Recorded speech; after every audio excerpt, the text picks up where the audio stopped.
Eric Prince leaves the SEALs, goes out to North Carolina, teams up with a group of other Special Forces guys, and together they begin building up Blackwater. The company was incorporated in late 1996, and at the beginning the original name was Blackwater Lodge and Training Center. And the idea was it was going to be a sort of sportsman's paradise. And they also indicated in early company literature that they intended to take advantage of what they anticipated to be increased government outsourcing of firearms and security-related training. Sound a little bit familiar? So they begin building up Blackwater in that image, the Lodge and Training Center in North Carolina. 97 is a quiet year as they build it up. So 98 they open for business, and then in 99 the first of what would be almost annual tragedies or incidents that would end up bringing business to Blackwater took place, and that was the Columbine shootings in Colorado in April of 1999. Blackwater responded to those shootings by erecting a mock high school on their compound, and they called it Are You Ready High? And they invited law enforcement agents from around the country to come to Blackwater and train in how to face down against the violent youth of America's schools. The next year it was the bombing of the USS Cole off the coast of Yemen, one of the most devastating, it was portrayed at the time, peacetime attacks against a U.S. vessel. A number of sailors were killed. I'm sure many of you remember that. The Navy responded to that by awarding Blackwater a $35 million contract to train sailors in how to defend their ships and vessels against such attacks. In 2000, it was under the Clinton administration when Blackwater was officially given its license to provide goods and services to the federal government. But the real money for Blackwater wouldn't start rolling in until September 11th. Eric Prince, the head of the company, is not a man who appears very often in public. When he does, it usually is at a military-oriented conference. He also doesn't give interviews that often. The most recent one was an email interview he gave with the Virginian Pilot newspaper last summer. The Virginian Pilot is right in his backyard there. But he did give at least one television interview that I know of, and that was on Fox News right after 9/11.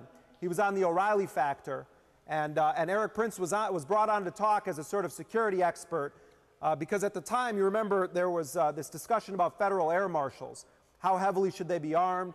Should they be on every flight? It was a big discussion for a while there after 9/11, and certainly I think remains one. But Prince, in addition to talking about that, said something that was very interesting. He said, I was starting to get a little cynical before 9/11 about how seriously people took the business of security and training. Well, now the phone is ringing off the hook. And among the early calls to come into Blackwater after 9/11 was from the Central Intelligence Agency, which contracted the company to go into Afghanistan in the early stages of operations there. Eric Prince himself went over to Afghanistan with that initial Blackwater deployment. I should note at this point, Eric Prince is only 37 years old. He's a very young person to be running such a powerful company. He's been very successful over the last decade. So Eric Prince goes over with that initial Blackwater team. He remains there for a couple of weeks.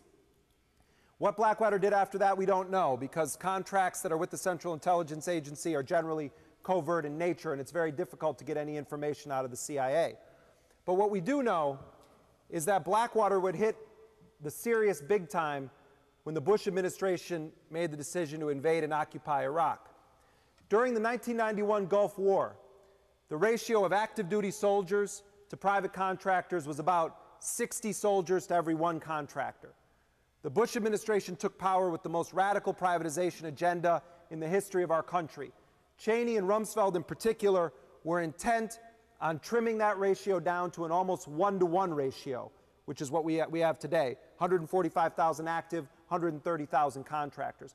So when U.S. tanks rolled into Baghdad in March of 2003, they brought with them the largest army of private personnel ever deployed in a modern war zone. Now, among those tens of thousands of contractors initially deployed, many of them had nothing to do with running around with guns. They worked for companies like Halliburton or KBR or Fluor, and they did work that was traditionally the job of the active duty military. They did the cooking for the U.S. troops, the laundry, they drove trucks. But among them also were thousands upon thousands of heavily armed private soldiers, mercenaries, some of whom, or a great deal of whom, were on the U.S. government payroll. Order 17 granted a sweeping immunity to all contractors in the country from any prosecution under Iraqi law. In other words, you can walk up, if you're a contractor, to an Iraqi, shoot them in the head, and there's not a thing that an Iraqi court can do. War should be governed by rules of accountability, oversight, and law, not by the rule, what happens here today stays here today. That apparently is the motto of the contractors operating on the ground in Iraq right now, 130,000 strong. I don't care if you're a Democrat or a Republican or a fierce independent or a libertarian. I don't see how this system is defensible, where we have billions of dollars of U.S. taxpayer money going to fund corporations whose entire livelihoods are built off of the escalation of war and conflict.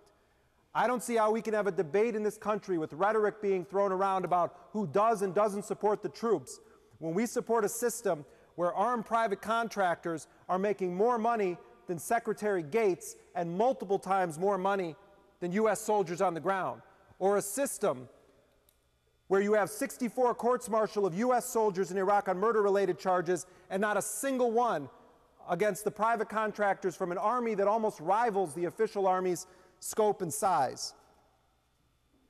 Among the most powerful of those companies that are operating in an armed capacity in Iraq is the one now that's moving in here to JoDavies County.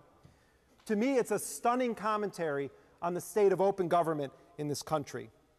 And so I think that, above all, whether you think Blackwater is going to be a company that represents your community well, that you want to welcome it here, or you're against it for whatever reason, I think everyone can come to some kind of an agreement that whatever happens has to be done in the full view of the public, particularly of the residents of JoDavies County, that you do not let them take anything into a closed session hearing.